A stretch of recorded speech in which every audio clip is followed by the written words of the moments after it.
Olá! Hoje o nosso papo é sobre um dos maiores desafios da cardiologia, um verdadeiro quebra-cabeça, a hipertensão resistente.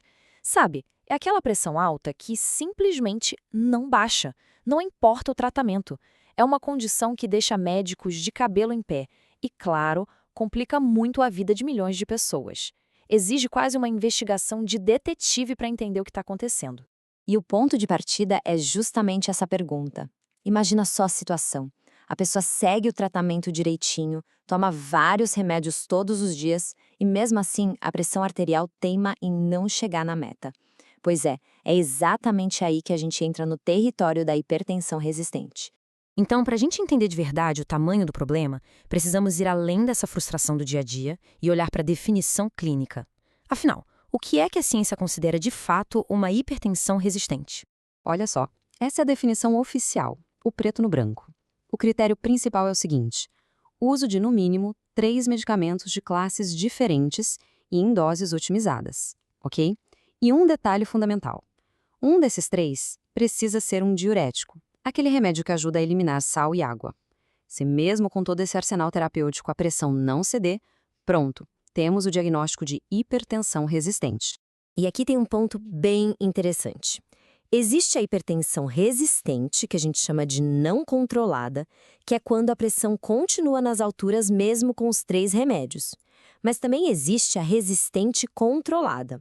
Nesse caso, a pessoa até consegue atingir a meta de pressão, mas só com uma artilharia pesada, 4, 5 ou mais medicamentos. Então, percebe? O diagnóstico de resistência não é só sobre falha, mas sobre a enorme dificuldade para alcançar o controle. E olha, não estamos falando de algo raro, não. As estimativas mostram que de 10 a 20% de todas as pessoas com hipertensão podem, na verdade, ter essa forma resistente da doença. É um número gigante, um verdadeiro desafio de saúde pública. Mas calma lá. Antes de sair carimbando o diagnóstico e dizendo que o tratamento falhou, a equipe de saúde precisa fazer uma pergunta essencial. Será que essa resistência é para valer? Essa pergunta é o que dá início a toda a investigação, porque muitas vezes o que parece ser resistência é, na verdade, o que chamamos de pseudo-resistência. É uma condição que meio que engana a gente, imita a hipertensão resistente, mas as causas são outras. O caminho para chegar no diagnóstico é bem metódico. Primeiro, claro, vem a suspeita no consultório. Depois, o passo mais crucial: investigar e descartar todas as possíveis causas de falsa resistência.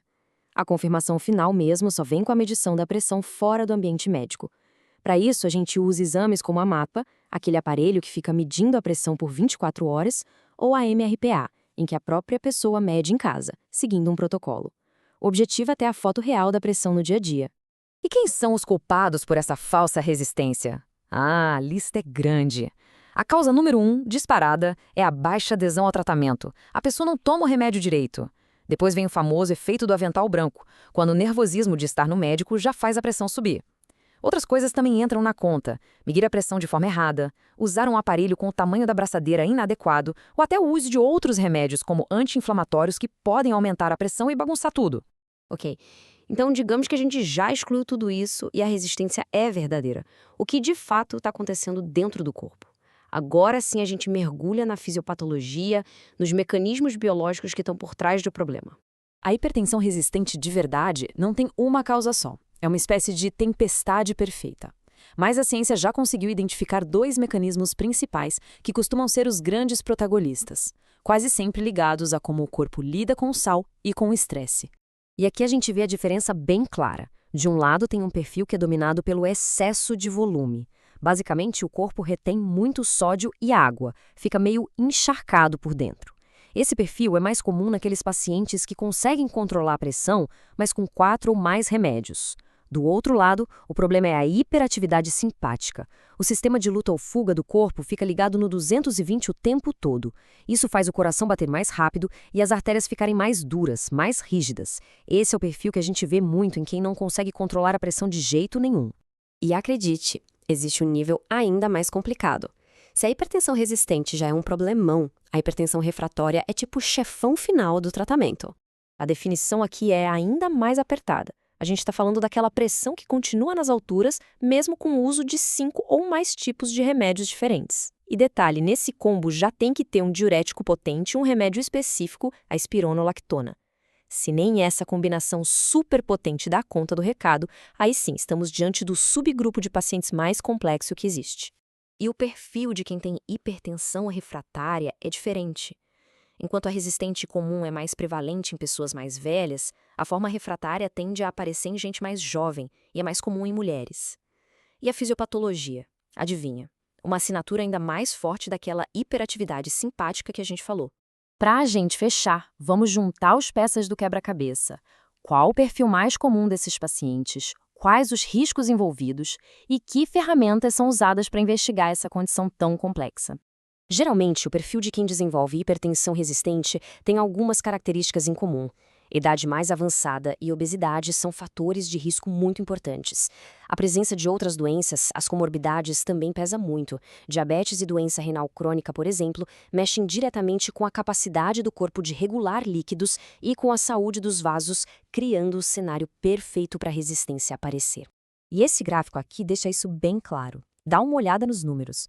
Quase 1/3 dos pacientes tem insuficiência cardíaca ou doença renal, e mais de 40% tem diabetes. Isso mostra que a hipertensão resistente raramente anda sozinha. Ela geralmente faz parte de um problema maior, uma síndrome metabólica e cardiovascular bem mais complexa. A investigação, como eu disse, é um trabalho de detetive. Começa com os exames de rotina ou básico, depois a gente parte para uma busca mais aprofundada por causas secundárias, como problemas hormonais ou até a apneia do sono.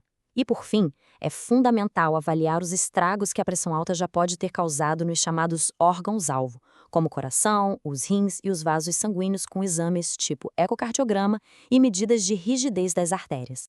Então fica bem claro que tratar a hipertensão resistente não é só sobre dar mais um comprimido. É sobre investigar a fundo, entender o mecanismo único de cada pessoa e personalizar o tratamento ao máximo. O diagnóstico preciso não é só o primeiro passo, ele é a base de tudo. E isso nos deixa com uma pergunta no ar. Diante de um desafio tão complexo, de onde virá o próximo grande avanço que vai trazer mais esperança para essas pessoas?